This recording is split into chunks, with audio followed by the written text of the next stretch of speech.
Hey everybody, and welcome to another episode of Adventures in Angular. This week on our panel we have Alyssa Nicoll. Hello, hello. Glad to be here. I'm Charles Max Wood from devchat.tv, and this week we have a special guest, and that is Mike Hartington. Mike. Hi everyone, how's it going? This episode is sponsored by Sentry.io. Recently, I came across a great tool for tracking and monitoring problems in my apps. Then I asked them if they wanted to sponsor the show and allow me to share my experience with you. Sentry provides a terrific interface for keeping track of what's going on with my app. It also tracks releases so I can tell if what I deployed makes things better or worse. They give you full stack traces and as much information as possible about the situation when the error occurred to help you track down the errors. Plus, one thing I love, you can customize the context provided by Sentry. So, if you're looking for specific information about the request, you can provide it. It automatically scrubs passwords and secure information, and you can customize the scrubbing as well. Finally, it has a user feedback system built in that you can use to get information from your users. Oh, and I also love that they support open source to the point where they actually open sourced Sentry if you want to self-host it. Use the code devchat at Sentry.io to get 2 months free on Sentry's small plan. That's code devchat at Sentry.io. Now, just remind people who you are. So my Twitter profile says I'm a DevRel at Ionic. I like to think Well, then it must be true on if it's on Twitter. If it's on the internet, it's true. I like to think that I'm a little bit behind the scenes kind of guy. So, but yeah, no, I work at Ionic. I do a lot of speaking, a lot of working on the framework. You probably have seen my face and my beard online every now and then. I'm over the place. Yeah, you inspired me, by the way, with your picture on Twitter. I bought some of those beard ornaments over Christmas. I shaved since, and it's been growing back in. So, yeah, I had this big, long beard. And anyway, they were a hit. So thank you for that. Between you, me, Sam Julian, and Mike Ryan, we all had our little beard ornaments then. Nice. I should have taken a picture, but I didn't. I'll save Always next year. Yeah. But anyway, so when I want to talk about Ionic, you're usually the person I reach out to. We've had Max on one of the shows at some point, but you're usually the one I wind up talking to. So do you want to just give people a quick rundown on what Ionic is? I don't know that we're going to dive into how to use it so much. It's just what's new and what's out there for Angular developers. Sure. Ionic is a toolkit and UI setup for building awesome apps that run on iOS, Android, the web, natively on the desktop with Electron, that is focused on creating good material design components, iOS components for the iOS folks out there. We recently have been tied to just Angular components, but with recent updates, we are now typical web components. So you can work with Ionic in Angular when it makes sense. You can work with Ionic without Angular when that makes sense. So we try to hit every single point and cover all of our bases. Nice. Now, just to clarify, you said recent updates. Before the show, you mentioned that you just released version 4. And I know that's been coming for a while. So, yay! And Woo! What's up with just version 4? Released like 3 hours ago, right? Yeah, like 3 hours ago. There we go. Of course, it takes us a couple days to get these out. So it'll be old news for our listeners. But yeah. What's new in Ionic 4? Is it just sort of framework agnostic kind of approach, or is there more to it? Oh, there's a lot more to it. So kind of set the stage. We love Angular and we love everything that you get with Angular as a framework, but we realize that there are use cases where having a full framework doesn't necessarily make sense. And I mean, Angular themselves have thought about this and gone down this road with their approach of Angular elements. And so we wanted to make sure that we could decouple ourselves from any framework, ship the components as, JavaScript web components, their lowest kind of common denominator, and then provide wrappings around different frameworks for Angular or for, any of the other popular frameworks that are out there these days. So we spent a year or so kind of research and working on this to get everything ready and solving a whole lot of issues that snuck in there every now and then. But we also made a big effort to double down on the framework-specific platform and tooling. So if you're an Angular developer, you'll have familiarity with the Angular CLI. For 4.0, we shipped our own tooling and our own kind of CLI and our own build scripts, which didn't really match the Angular CLI on a feature parity. So like we've gone through the effort of making sure that we're using Angular CLI, we're using the latest versions of Angular. When new things come out like Ivy and Basil, we'll be able to adopt those without having to rewrite our entire infrastructure. So we made sure that like everyone has all of these features that they're familiar with from the frameworks, but we've removed ourselves basically from all the other obstacles. That way we can focus on what we know, and that's building good UI. Well, and then I don't have to figure out what you're thinking and what the Angular team's thinking. Right. That's been something that we've had to do. I was like, okay, well, now we got to get on calls with the Angular teams. Like, hey, what are you guys working on? And what's coming up for the next year? And how can we make sure that we keep up more or less? Now we don't have to worry about that. Alyssa, have you done much with Ionic? I have not. No, I hear amazing things about them. And I was recently helping to judge, I don't know if that's the right word, choose talks for NGCon. And it just kept coming up in the room about how excited everyone was about the latest release in Ionic. And so I've just heard nothing but good things. As you know, I'm on the progress side of things, which I don't really know. Is Ionic like the same thing kind of as NativeScript, or are they totally different? Can you clarify that for me? Yeah, I mean, so the way we look at it is our kind of place where we like to be is on the web side of things. So Ionic, even though if you're deploying to iOS or Android, you might get a native app, but everything's still rendered in the browser. Still rendered in as HTML, divs, CSS, whatever you're used to. We find that that's the best bet forward. The web's always getting better and always improving, and it's kind of the future-friendly bet of web technologies are just going to keep on getting better, and you can have all this great experience of, I don't have to learn a different version of CSS, or I don't have to learn one way of doing things. Like if I can do it in HTML and CSS and JavaScript, I should be able to do this in an Ionic app or on iOS or on Android.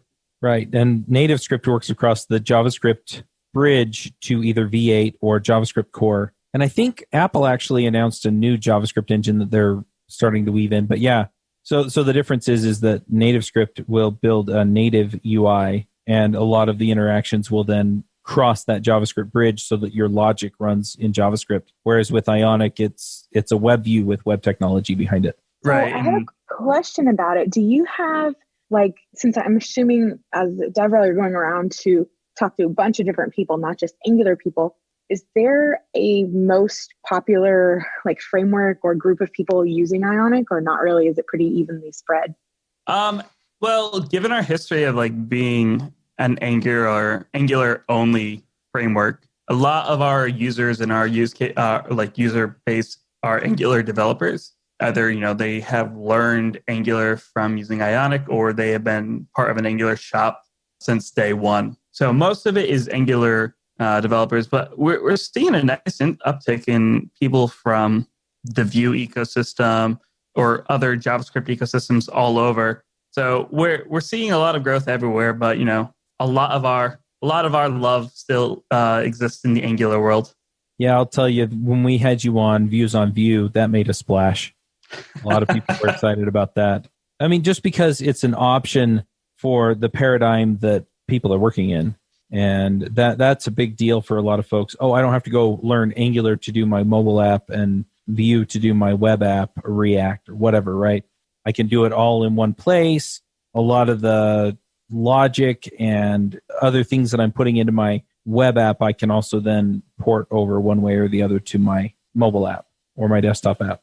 Yeah, and it kind of just fits with our goals of devs shouldn't have to jump through hoops to ship a product, whether it be a website, a progressive web app, a native app. They should just be able to use a particular technology, whatever tools that they are comfortable with. And if they want some decent looking UI, Ionic is an option.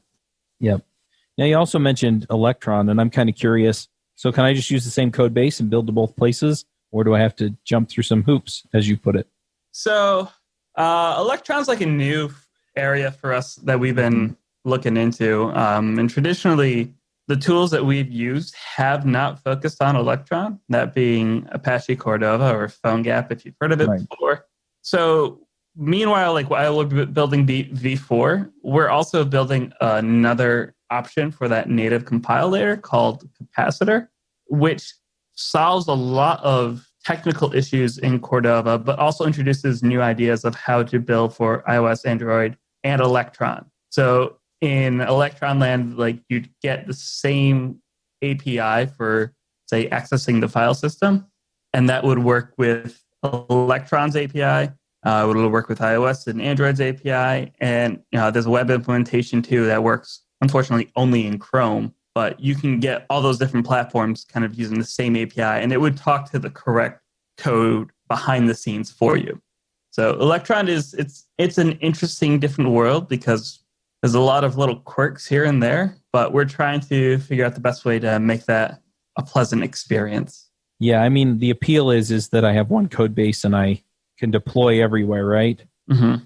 But yeah, I get that there's going to be a little bit of growing pains, I guess, as you kind of figure out what the differences are between those and how to make them disappear as much as you can. Well, it's just really interesting to see, like, on Electron, like you could still create your full blown like SQLite database and have that locally on a machine. But we had Web SQL, but that's been deprecated. The best we have is IndexedDB. And how do you paint across the differences between each one of them? And I think we do a decent job handling those situations and just giving you, like, you have a get and then you have a set and then you have like some simple methods to get all the different keys and all the different values, and just using like that key value store model as like a common ground or as a intermediate step in between each of them. Yep. So I have a theming question. If you guys think we're ready to move on to more UI topics, I work a lot with Kendo UI as their advocate, and we have like options for Bootstrap and Material as well as our default theme. And then of course you can customize those. How does Ionic compare, and can you customize the theme?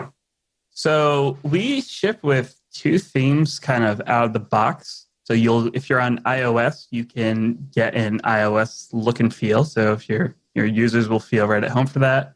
And then for everything else, we default to a Material design because it seems to be the go-to theme that everyone seems to use. And if you want like something custom, or if you want to tweak it to fit your own branding needs, we have everything exposed through pretty awesome technology called CSS variables. So instead of So instead of like having to use SAS or like have a build step involved to just change some colors at a global level, CSS variables can come in and just define a value and then redefine that either at a component level or at a global kind of root level. And it runs just natively in the browser. Like Safari, Chrome, Edge, Firefox, they all support this. I think IE 11 is the only one that doesn't support it. And it's IE 11. It doesn't really support it. As my husband likes to say, I support Chrome. Exactly. I'm like, you can't just say that. He's like, oh, I can. I'm like, okay. That's awesome, man. Yep. I seem to remember you all announcing, I'm trying to remember what it was, but there was an update to like the UI builder or something for Ionic as well a few months ago or something like that. Yeah, we... Am I misremembering that, or? No. We're actually working on a pretty awesome tool called Studio. So like some history is like our company started off as like a drag and drop interface builder. We made interface builder for Bootstrap, for jQuery Mobile. Shout out to those who remember jQuery Mobile. I don't want to remember jQuery Mobile. It haunts me still. So like I remember going to the jQuery Mobile site and so you select all the options and all the colors and then you download it. So if you went to the jQuery Mobile site, you saw our first product of Codica, and that was like you build out your entire app in a drag and drop way, and it give you some HTML. Well, like as we got better at that, we made it specifically for Ionic and we called it Creator. But then we kind of found the limitation that like Creator is good if you only want to make the HTML and then export it out, and then you never want to go back into Creator.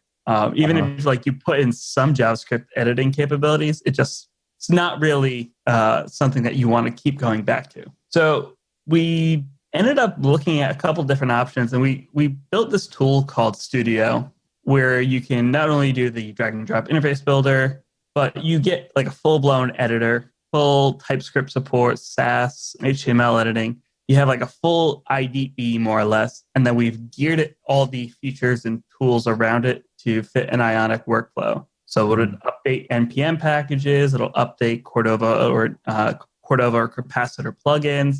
It'll maintain all your different launch icons and launch screens, any different assets. So you can have all of this kind of Ionic tailored development environment right on your device and integrate with all of our services through the interface. So Makes you sense. said you're currently working on it, or is it? Because I'm looking at the site for Ionic Studio. It looks like it's ready. Is it not ready to go? I'm confused. So the fun part of product development, we're talking with people right now who are trying it out and using it, and we have a small kind of user base. And we're trying to focus a lot on the enterprise at the moment because they tend to have some good insight into what developer tools should do and if something is worth going down a certain route for a feature. So we're working with some enterprise folks that we have and shipping enterprise-only versions of it. But then we'll come back and once we have those features kind of stabilized, create a community edition. So any developer could download a version of Studio, have that on their desktop, and get access to all of their Ionic services, and then also code their app and have all the nice features that come with Studio. That makes sense. Yeah, it turns out building a product is quite difficult, and it really helps that if you helps if you have like some insight from friends and people that want to talk to you. Nice. So what's coming down the pipe now that we've got 4.0 out? I mean, what are we going to see, especially for the Angular community? My initial goals for post 4.0, now that it's out, is to work on some of the Angular tooling. Mm-hmm. So we already have an ng add script. So if you're in an Angular project and you want to add Ionic, you can just do ng add at Ionic Angular, and you'll have that automatically available for you. I think the next thing I want to do is maintain a schematic, like a update schematic, because that is such a killer feature from the Angular CLI and like all those tools. I want to be able to just automate all that, not have to deal with, okay, well, we have to update all these scripts, we have to update all these different packages, just have that one script run and maintain all of that. And I think a lot of the features that we're going to look at next are kind of revolve around monorepos. Seems to be the new hotness that people want to use. And a lot of feedback from folks who want to integrate a monorepo setup and then have ngg Ionic app, or like generate a fresh Ionic app inside of their monorepo and have that just work. So I think that's kind of the important features that I want to get down in the immediate future. That's cool. Well, we also need to get you back on Views on Vue and get you on React Roundup and talk about what this means for those communities. I mean, I know that people are doing things with, Vue and NativeScript or with React Native, but I love the idea of having options and then having people look at those options and make a decision and kind of forcing the competitors, for lack of a better word, but forcing the other options to really make life better for us, if that makes sense. Look at it as like when there's more competition, the entire ecosystem just keeps getting better and better. And otherwise, we'd all be stuck on jQuery mobile. Yep, everybody pushes it a little bit. Hey! Are we dissing jQuery mobile? Never. No, it was terrific. I owe my career to jQuery mobile. But we have other options today, and yeah. Very cool. Well, if people want to catch up with you, Mike, are you going to be at specific conferences or, they can go online? So, immediately I'll be at Bootcamp in Florida down in around March. Yeah. I'll be excited for that. And then I'm most excited for is NGConf, the big one in Salt Lake City. I'll be up there on the main stage. Really excited. I don't think you understand how excited I am. I cannot show it how excited I am. Otherwise, I would just be dancing all around. And that's because he's coming to Salt Lake City, which is where I live. And so he gets to see Chuck. That's why. Chuck. Get some Chuck time. That's right. Everybody wants a little bit of Chuck time. Very cool. Any others that you're gonna make it to, or? I got a few conferences here and there, a little bit smaller ones. That's the immediate future that I have right now. So I'd like to take it easy this year, but I say that every year, and somehow... I know. As a dev advocate, I was like, I said that at the beginning of this year, and I eventually slowed down. But in the beginning, I was doing 3 to 4 conferences a month. So wow, I don't want to do that again. I like my house, and I like sleeping in my own bed. Oh my gosh, right? Hotels are fun after the first, for like one day, and then day 2 is like, this isn't fun anymore. Yeah, you're like, I miss my pillow. Yeah. What about like for people to reach you online other than Twitter? Is there anything that you're super active in right now? So I do a lot on obviously Twitter, Reddit these days. I'm also up on for non-programmy stuff. If you want to see some furniture that I build, I'm up on Instagram nowadays. So Twitter's my main social media hubs these days. I will hang out on there and troll people about different JavaScript stuff, or just post pictures of my cats. Yeah. And you said you build furniture, so like I saw behind you, like you have all these guitars, and you build. So you play guitar and you craft like actual. Do you have a saw? Yeah, I got a whole wood shop down in my basement. Oh my gosh! And I also build the guitars too. So you do not build your own guitars? I've built a couple of them myself. Not all of them. That is some of them. So cool. Oh my goodness. Yeah, so Mike's a real manly man. No. Here, Mike, take my man card. No. I just get very bored. So I need some distraction. You and I need to talk about time management, because I need to know how you get so much done in life. It's easy. I just have no social life, or I don't sleep. So one or the other is sacrificed between open source, woodworking, and music. I have nothing else to do. I was going to say I have no social life, and but I have 5 kids, so yeah, I don't have that. Yeah. Well, cool. Is there anything else that we need to talk about with Ionic that we didn't cover? Is there a good tutorial out there for people who want to get started with it?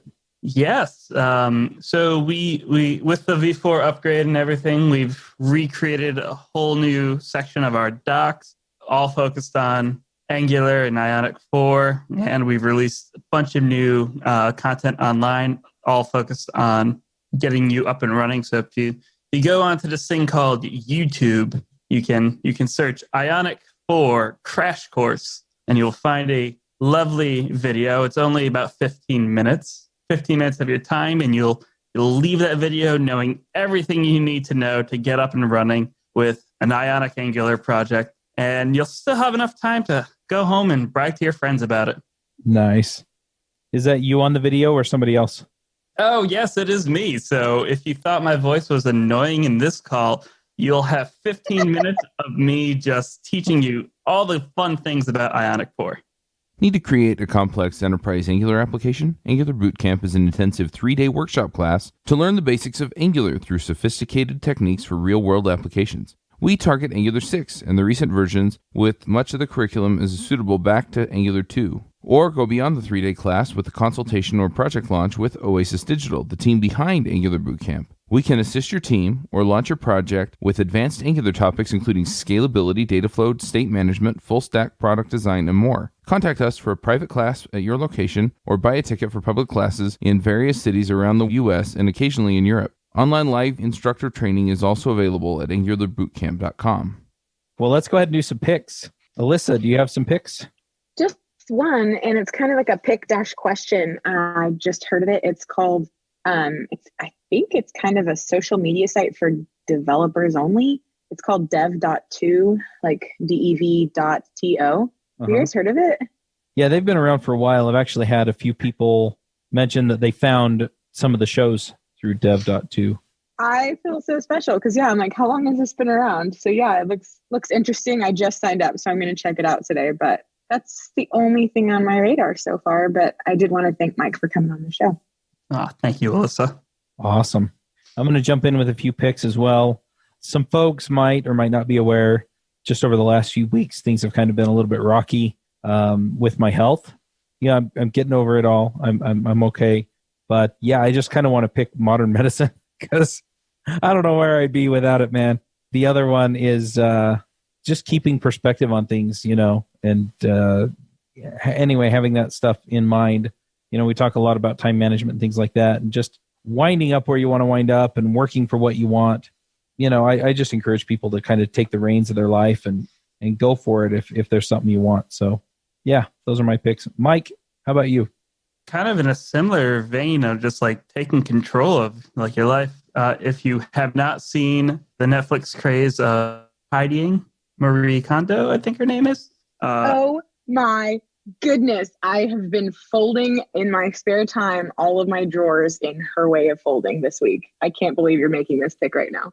I am not joking. I watched a couple episodes and my entire house now is so reorganized, and not only do I feel good and like I accomplished something and I took control over it, and it's like I'm calm. I'm not stressed out anymore about the mess that my house can be. But I donated so many things, like 8 bags worth of like old clothes, conference t-shirts, things that I just don't need, in old books. No, it's always nice to donate things that you do not need, and you can help someone else out.